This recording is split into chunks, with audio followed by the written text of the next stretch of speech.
Well, it's Saturday, and this morning I went to the flea market. I was looking around, and I happened to see a table that had some miscellaneous brass fittings just laying there. And lo and behold, what do I find? Brass coupler I need to replace that split one. And the best part about it was I got it for $1. I actually asked him how much, and he said 50 cents. But I just gave him $1 and said, you know what? Take $1 because you saved me more than that in gas going to the hardware store. Plus, brass fittings now, they're getting kind of pricey. Even if you go to a big box store like a Home Depot, this fitting right here will probably still run you close to $3. Alright, so I'm going to put a little Teflon tape on the threads here, screw this on, and put this thing back together. Okay, so I've got my leak fixed, but right now water isn't flowing through this line because the contactor's closed, and there's probably air trapped in the system. I put 1 gallon of fluid in here, but I want to get the contactor to open. I want the water solenoid to open so that the cooling fluid will flow through the hose and fill the system. Because I've got the volume of this hose and then the volume of the hose going to and back from the torch and the volume of this other return hose. All of that volume right now doesn't have any coolant in it. So what's going to happen is when that solenoid opens, this level is going to drop quite a bit. And I'm not sure how much more I need to add. I'm going to fire up the welder, and I'm going to just use the switch down here. And right now I've got the contactor switch, contactor control and remote, but I don't have a pedal plugged in. But when I flip this to standard, what'll happen is that'll close the contacts, and that should open the solenoids. And in case you're wondering, I've got the TIG torch actually hanging up over there off the ground, suspended in the air, so that the electrode is in no danger of coming in contact with anything. Because when I flip that thing to contact, obviously if it was in close proximity to something and it drew an arc, it would be very unpleasant to my eyes. Not to mention I'd probably have to go change my pants. Alright, so let's turn this thing back on for the first time in a long time.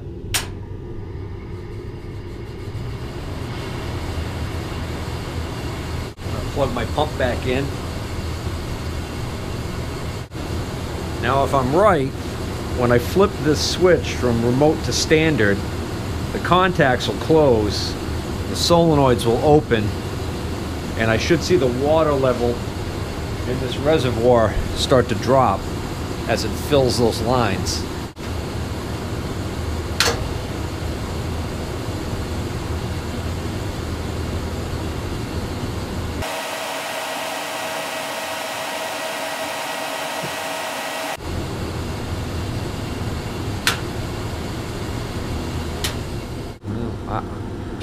I don't think it's working. I wonder whether or not the amperage control has to be in the remote position before the solenoids operate. Because when the amperage control is in the standard position, that would be for arc welding. And if you're arc welding, there's no reason for the solenoids to operate at all. The gas and the water solenoids don't need to operate. And so maybe the system's set up so that intuitively it knows to lock out those features if it's in the standard position. And if that's the case, is that the same thing correct for the contactor control? So I guess the easiest way to get around this is to just go find my pedal and plug it in. So this is my Airco badged pedal that came with my this welder. I'm pretty sure this is the one I got with this welder. And then the other Airco that I bought just for parts, and basically I scrapped it, but I wanted the leads and some other stuff that came with it. That came with an identical pedal, but that's blue in color, which is more indicative of the pedal that would come with it when it was badged as a Miller. So, again, going back to, this is an Airco 3A versus the Miller 330 ABP or something like that. So I'm going to use this pedal, I'm going to try and use this pedal on here. We'll see what happens. So the pedal basically simultaneously has two functions. When you press the switch down past a certain point, it's got a switch in there that's going to control the contactor. And then secondly, depending on how far you push the pedal down, there's a rheostat in there, which is a device that is a variable type of resistor that changes the resistance that's in the circuit for the amperage control. And then the system will ramp up or ramp down the current depending on how much pedal I give it. And so that's why it has two plugs. One plug is just wired to the contactor remote outlet, and the other one to the amperage remote. Don't break it. Oh, interestingly enough, the plug that is on the end of this will not plug into the contactor control jack on my welder, which means either A, this is not the pedal that came with this welder, and the Miller one that I have over, the blue one I have over there, will have the correct plug on it, or B, there was some sort of an adapter jumper or something that I had somewhere along the way and misplaced. Okay, so here's the other pedal, the blue one, and the blue one does have the plug on it that fits the receptacle. So the blue one must have been the one that came with this particular welder, and the gray one must have been the one that I got as a as an extra pedal that came with that other Airco that I scrapped. For those of you who didn't see that video, the reason why I scrapped that welder was because it was 3-phase only, and it was, I forgot what else about that. It had other things. I think it was DC. I think it was DC only 3-phase. Whereas this welder is single-phase AC DC. All right, so fire this up again. I have these both on remote.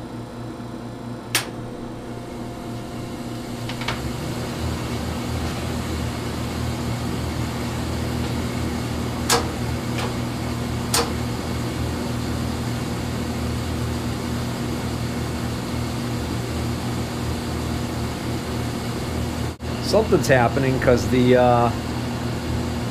hose here is just jiggling. There we go. Looks like the level is dropping. Yeah, it definitely looks like that fluid level is dropping. Not much, really.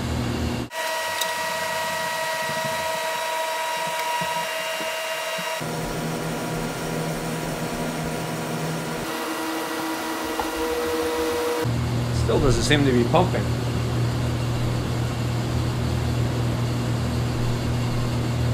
The hose kind of went like this a couple of times, indicating to me that something was happening, but then it just kind of stopped. Well, I did determine that I was partly right about this, the way this works.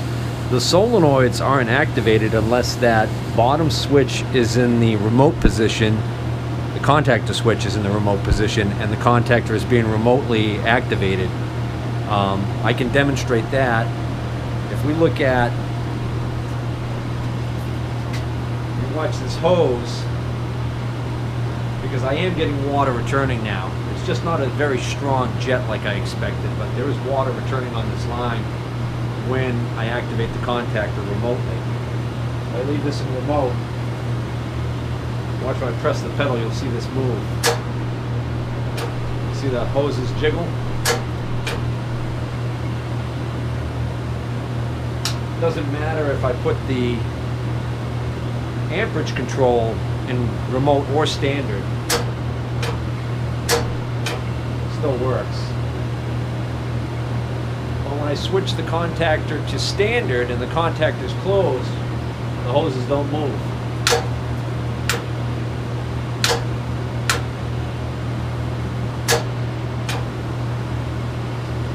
So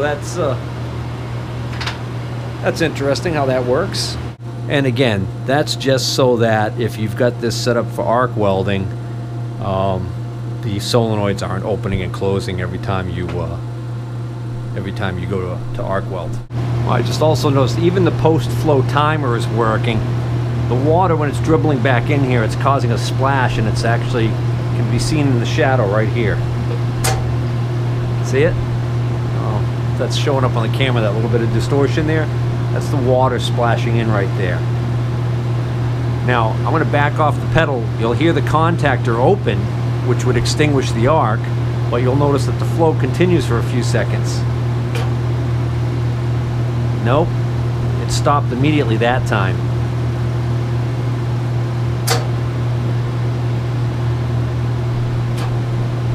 There, it keeps going.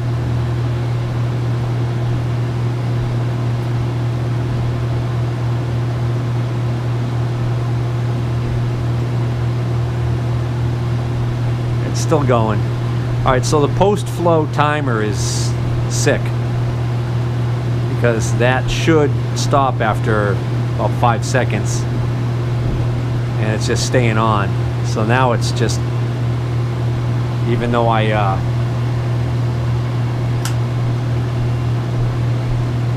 opened the contactor, it's still flowing.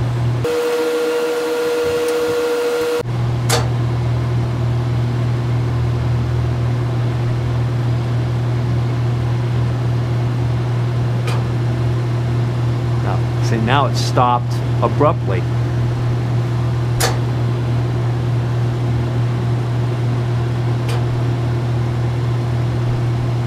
Yeah, so there's something not wrong. There's something wrong with the post-flow timer. Okay, so this is the post-flow timer mechanism. It's an electromechanical device, and what's happening is that it's hanging up. It doesn't work every single time. When I press the pedal down and the contactor engages, what will happen is this little pointer right here will shoot up into the start position, and that start position is limited by this tab right here. So it'll shoot up to about the 5, which should be the 5-second mark, and the solenoid's open. Both solenoids, the gas solenoid and the water solenoid, are both wired, okay, to the same timer. So whatever the post-flow is set for, apparently it's going to be, for the gas and the water, it's going to be the same. So you see, I just pressed the switch down and nothing happened. So that's a problem. Now, I think the solenoids are open, but this timer's not going to work. So now when I let go of the pedal, the contact is open, the solenoid valves will close immediately. There'll be no post-flow. Okay, you see, I did that a couple more times, and then all of a sudden that shot up. That's what's supposed to happen every time. Now what will happen is when I let go of the pedal and the contactor opens, this little pointer will run down 5 seconds, and then the solenoids will close.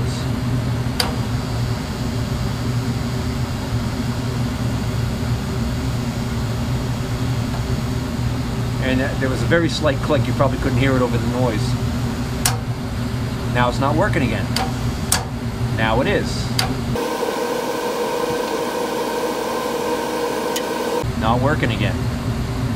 So I think I'm going to take that unit out and examine it, because it looks like there's quite a bit of corrosion in there. There might be something I can clean up and lubricate. I'm getting ready to take this electromechanical timer assembly out of the Airco welder, and the first step is to completely de-energize the unit. I've actually unplugged the large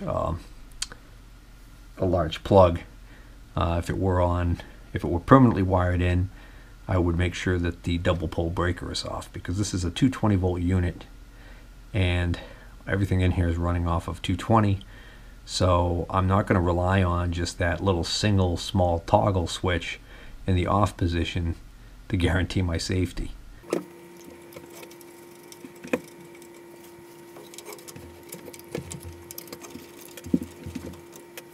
I only have to take out 2 screws because of the slotted holes on the bracket. Alright, so there's only 4 wires connected to this timer assembly. There are 2 wires here that go to this black block right here, which is actually a switch. Okay? And because it's just a switch and it's either open or closed, we don't have to worry about which wire goes where. In other words, I could take these 2 wires off and I could switch them like that and it won't make a damn bit of difference. So I am going to get some of this crud off of these wires, keeping these 2 wires together. I am going to put a little piece of tape with a tag on it, okay, that I wrote the word switch on.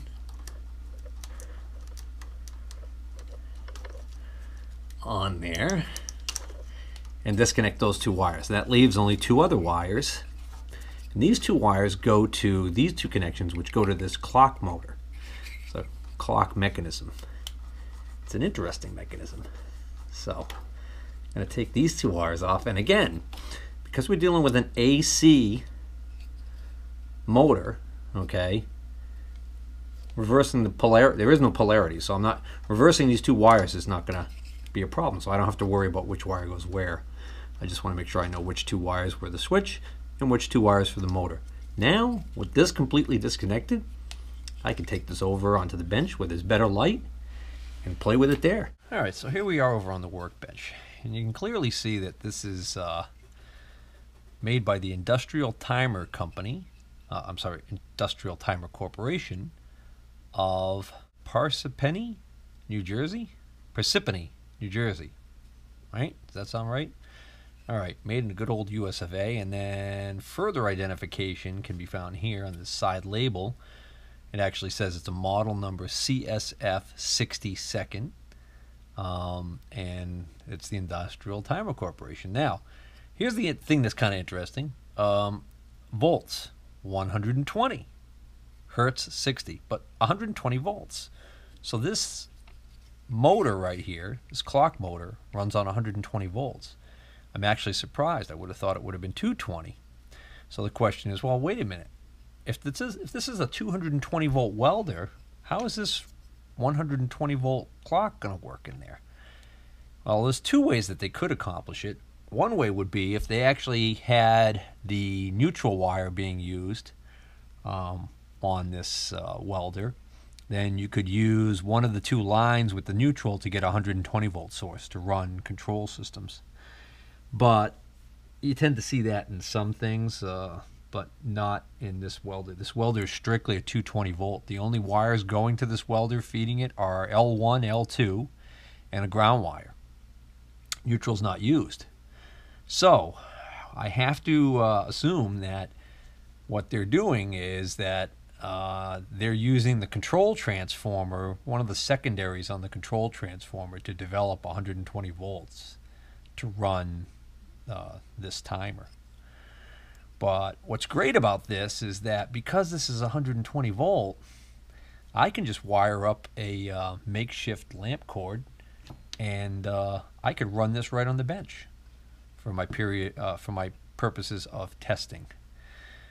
So how is this timer supposed to work? Well, I actually was able to go to the company's website and read a little bit more about the timer. You'll notice that right now the pointer is pointing at the 5-second mark. And the reason why is because by design, this timer is supposed to self-reset every time the power is disconnected. There's this interesting mechanism in here they call it clutch. And somehow that is used to reset this back to 5 so that it's ready to go for the next time. So we could actually play with this on the bench a couple times and see what it does. See if we can't get it to do what we want it to do. And we can ignore this section up here because this is just the switch.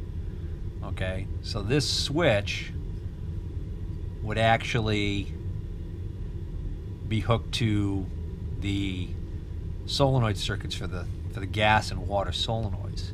All right, so now I've got my line cord, and I definitely don't want to go across these two terminals here, because then I'll go directly across the switch, which would be a dead short, and I would see a large flash of light, and I'd blind myself. I want to go across this motor right here.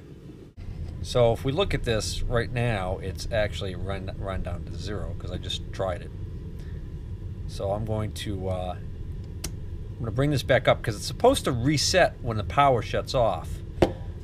So if we do this now, okay, let's see if I can do this so you can get a good look at it.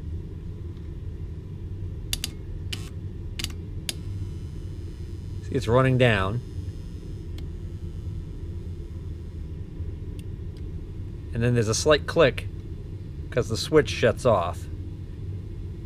It activates that switch. Now when I disconnect power, what's supposed to happen is this is supposed to automatically click back up like that right there, like it just did.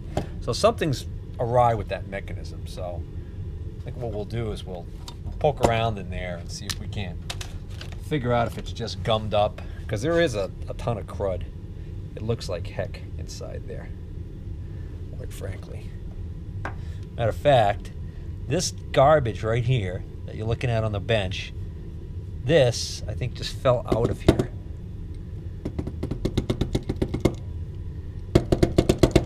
Yeah, there's all kinds of crap falling out of this thing.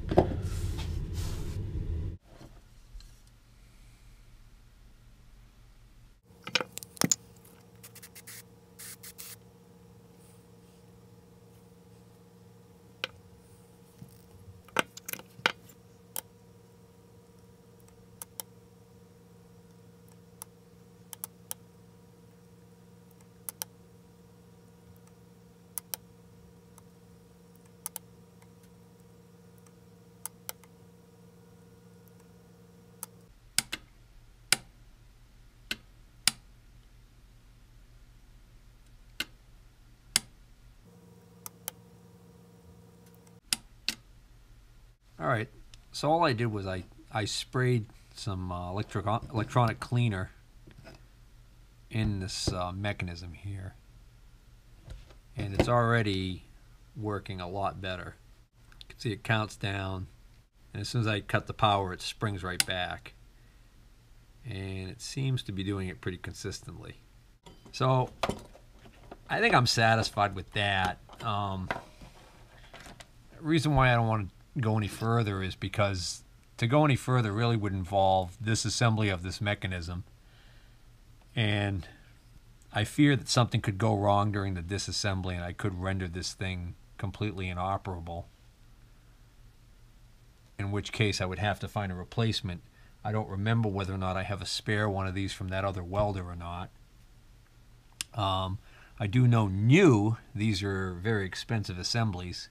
There are several used on eBay, but I didn't find an exact match. A lot of them, like there was one that was 60 minutes because they use these in other applications.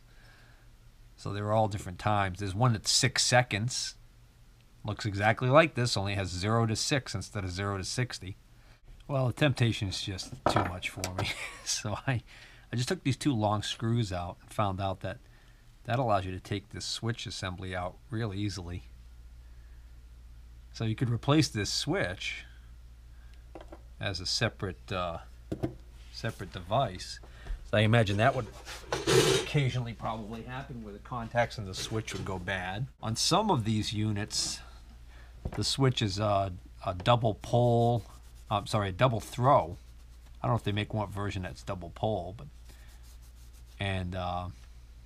this looks like no exception. This looks like it's a it looks like it's a double throw, but what they've done is they're just not using that center screw.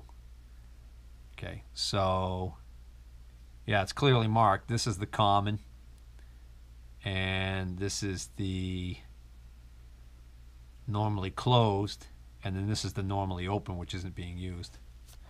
So if you had a application where you actually wanted one set of contacts making when the timer was running down, and then having it when the timer reaches the end, that's these contacts open and the other ones close, or vice versa. You could do that. And this is a Unimax USA switch. It's got a whole part number run on the side here.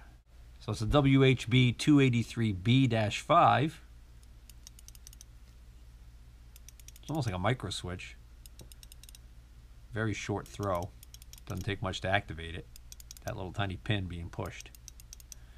Taking this switch out gives me access to this other switch inside here, which you can't really probably see looking down inside there, but there's a little tiny leaf switch inside here, and I believe that switch is the almost acts like an end of travel switch.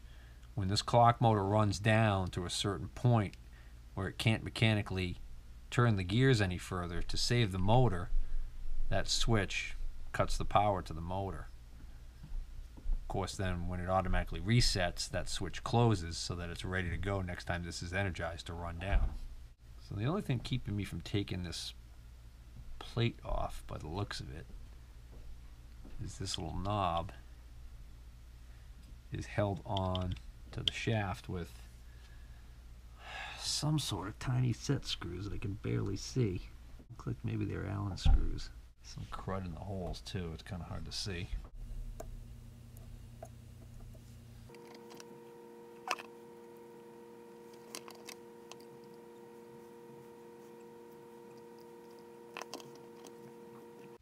Come on.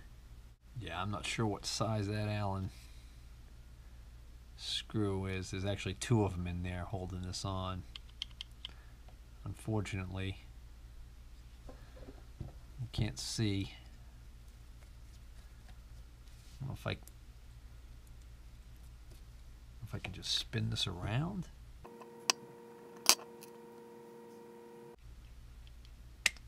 Oh.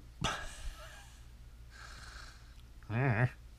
Well, unfortunate that didn't just fly apart in a million pieces.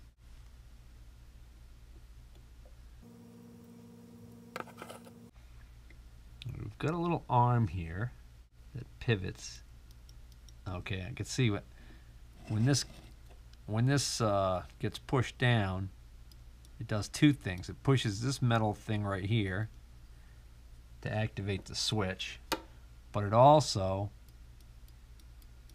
activates this tiny switch in here, which is the end of limit switch. So I think I can take this out without any problems. There you go, that comes right out. Okay.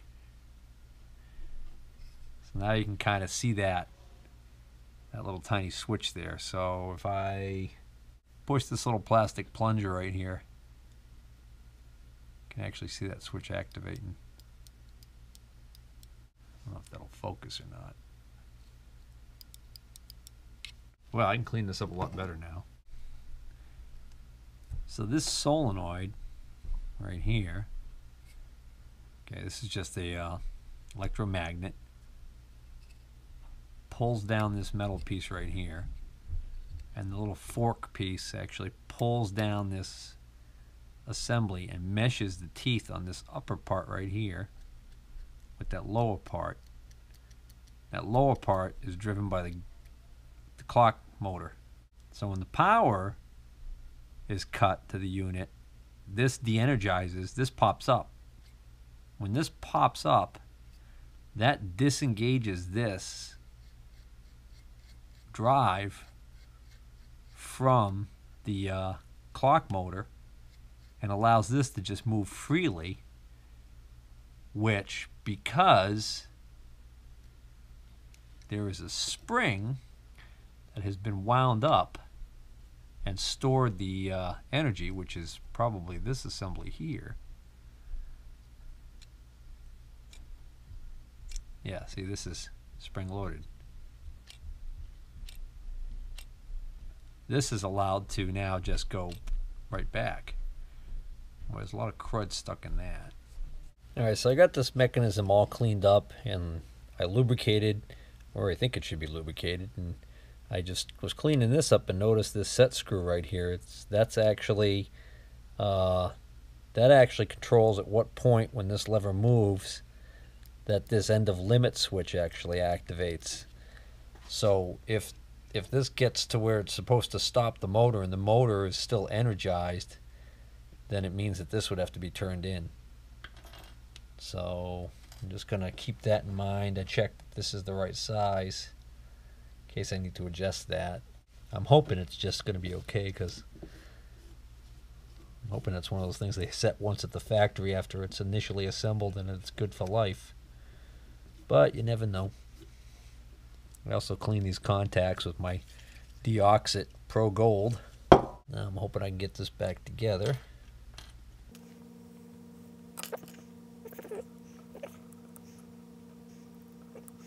This.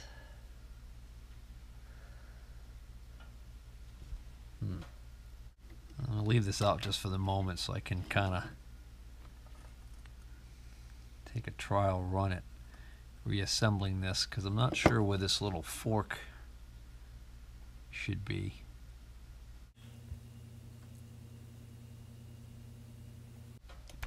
Big chunk of something was still stuck on there.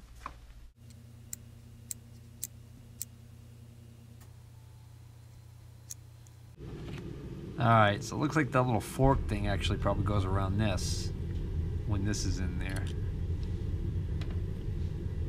I think I'm onto it now.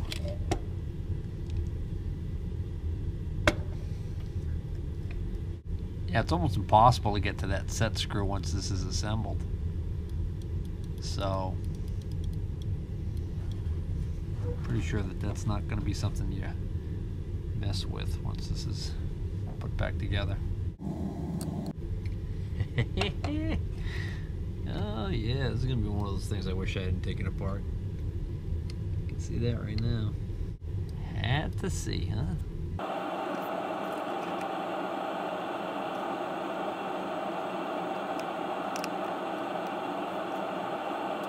This is pretty close, actually. Oh, I think I got it. It's just a matter of bringing this post in.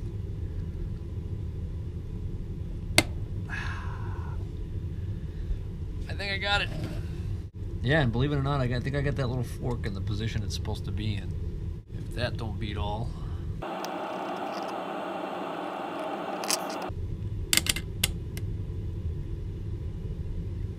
It's running down.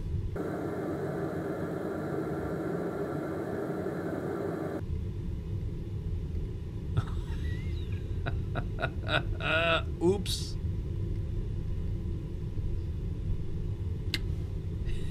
Just keeps going. Something's wrong.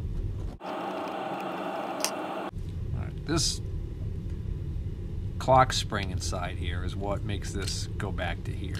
So, question is what is keeping that from going back now? This little fork right here. I put that fork so that it was engaging this right here, and that fork should be engaging the end of this little curled hook on the end there. Alright, I think I got it together right now. Try this again.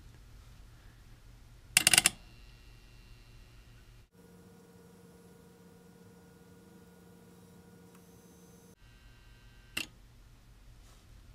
think we're good. So I'm just gonna move this down lower so that I don't have to wait as long for it to do its thing. That slight buzzing noise is the solenoid. But I do hear a click at the end there, which makes me think that that end of limit switch is working. I can even set this even lower. I want it to be just a couple of seconds.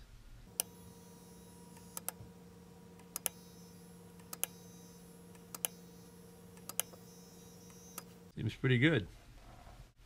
Alright, so all I have left to do is put in the switch assembly. Alright, so I've reinstalled the post-flow timer assembly. But what I did now is I disconnected the two wires that, these two wires both went to this screw right here. Okay, so they're both one end of each one of these solenoids.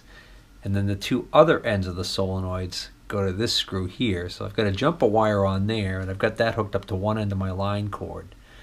And I've got another jumper wire hooked up to the other end of my line cord. So essentially what will happen is when I plug this line cord in, I can touch to here to energize this solenoid, or I can touch to here to energize this solenoid. And what I want to do is I want to actually hear these solenoids open and close without the welder and all that other background noise. I want to hear a nice clear crisp snap and open and close, because I'm wondering whether or not this water solenoid is not opening all the way, and maybe that's why my flow is not so great. So I'm going to try the gas solenoid first. I'm making an assumption here that these solenoids are 110 volt AC. Well, that sure as hell seems like it's working fine.